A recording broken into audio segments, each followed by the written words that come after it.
Welcome back to kultureByte. I'm the host with the most, Kevin G, and I'm here to give you your Friday Byte. Yes! Star Wars Jedi Survivor has just been released, and the reviews are in, and boy are they exciting. Jedi Survivor is being hailed as a solid, significant upgrade from its predecessor, Jedi Fallen Order. The game currently boasts an impressive 86% score on Metacritic, which is even higher than the previous game's score. Most reviewers are loving the game, and some have even given it a perfect score.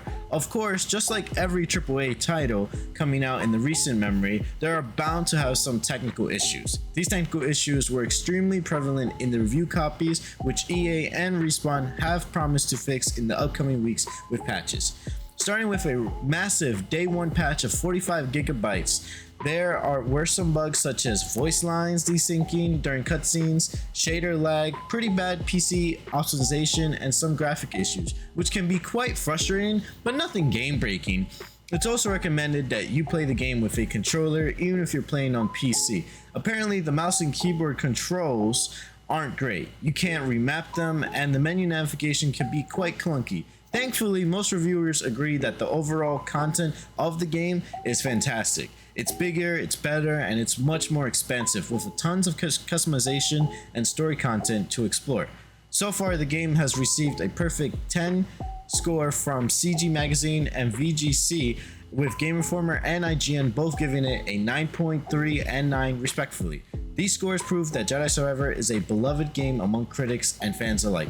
Personally, I can't wait to get my hands on the Jedi Survivor. I may have some concerns about the technical issues, but the overwhelmingly positive reviews from critics and YouTubers have me excited to explore the game's sprawling world. May the force be with those of us who are hyped, and I might be doing a review, so stay tuned for that.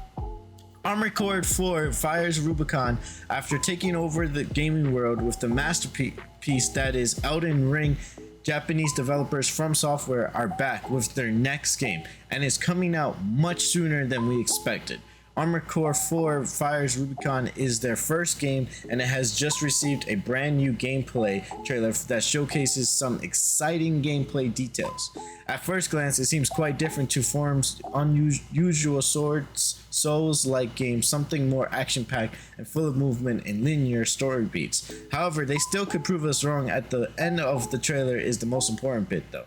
The release date was revealed, and it's apparently coming out on August 25th. The game is so close, and I am so hyped. It has been a literal 11 years since we've heard from this franchise, and it's just so great to have it back. I also have 3 bite-sized news from Gaming World today, aside from here the most exciting in gaming, right out of the oven. A new leak about Fortnite has emerged, suggesting that a crossover with LEGO could be in the works. The leak comes from Fortnite data miner ShinnaBR, who posted a tweet stating that a LEGO collab for Fortnite is being worked on, and that Epic Games is now internally testing it out, and is expected to hit the game in Season 4 of Chapter 4. Not to mention that Anakin Skywalker is coming to Fortnite on May 2nd. The highly anticipated upcoming FPS game from Bethesda's very own Arcane Studios Redfall has had its PC requirements released, and it seems like the game will require a hefty amount of RAM to run on its highest settings. According to official system requirements released by developer Arcane Studios, players will need at least 16 gigabytes of RAM to run the game on its recommended settings. However, those who want to play Redfall on its highest settings will need a whopping 32 gigabytes of RAM. The PC requirements also call for an Intel Core i7 9700K or AMD Ryzen 7 3700X processor, a NVIDIA GeForce RTX 3080 or AMD Radeon RX 6000X XT graphics card, and a 75GB available storage. It's clear that Redfall is going to be quite taxing on gaming PCs, especially for those looking to play on the highest settings. Fan of Insomniac's Spider-Man games have been eagerly waiting for news about the upcoming Spider-Man 2, and finally Sony has announced an update on the game's release date. According to a recent announcement by Sony, Spider-Man 2 is set to be released in 2023, which puts some of our fears to rest. Let's switch gears now and let's talk about The Flash. Like we all know, The Flash is set to release on June 16th after years and years of waiting, delays, and controversies. Recently, it had an early screening at CinemaCon, and the reactions have me hyped. Critics and journalists, luckily enough to have seen the movie, are raving about it, Variety reports that the early reactions have been overwhelmingly positive, with many praising Ezra Miller's performance of the Scarlet Speedster. According to them, Miller brings a new energy and charisma to the character that we haven't seen before. I mean, look guys, Ezra Miller has been a controversial figure and has done some questionable stuff. But let's hope that they redeem themselves with this film and their behavior after they get the help they need. Let's get back to the movie though. Ben Affleck will be returning as Batman, along with the nostalgic return of Michael Keaton suiting up as Batman again after he hung the cape back in the early 90s. In addition to the Cape Crusaders, we'll also be seeing some new faces in the DCEU. Sasha Calle will be playing Supergirl, marking her debut in the franchise. I'm really excited to see how they write Supergirl. She's always been a phenomenal character in my opinion, but she's never been done justice to the outside of the DC animated films. Michael Shanahan will also be making a return along with Zod's army. A few new faces will be there to add to the story. It's amazing that some critics are calling The Flash the best DC movie in years. That's high praise indeed, considering that Batman came out just last year and that was by far the best DC film since The Dark Knight.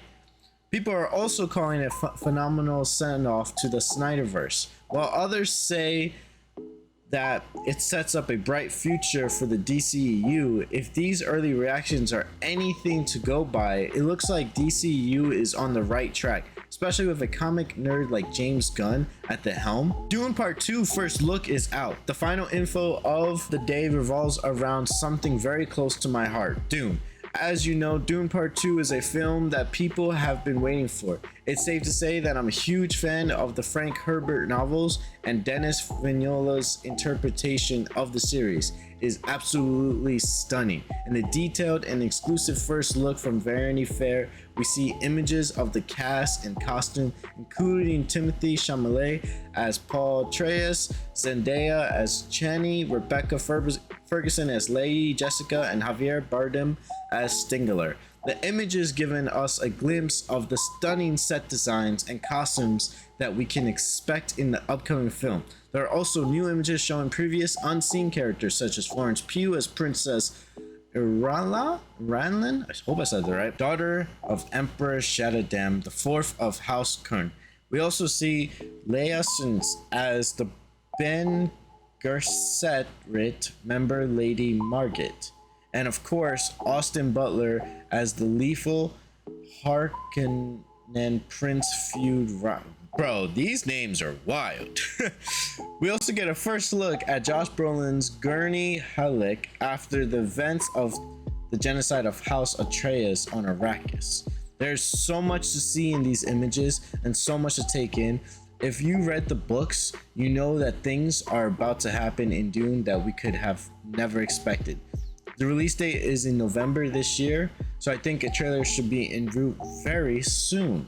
But that is your daily bite for Friday. I hope you guys all enjoyed this video and hope you all come back and join us in the next Friday news story, our Friday bites. If you guys did enjoy this news story, please drop a like on this video, guys. Enjoyed it? Hit the subscribe button for more videos like this, and drop a comment in the comment section to let me know of any of these stories that caught your interest. And you can follow me on Twitter and Instagram at the Kev Guy, and subscribe to kultureByte and follow kultureByte on Twitter and Instagram as well. Thank you all for watching. Bye bye.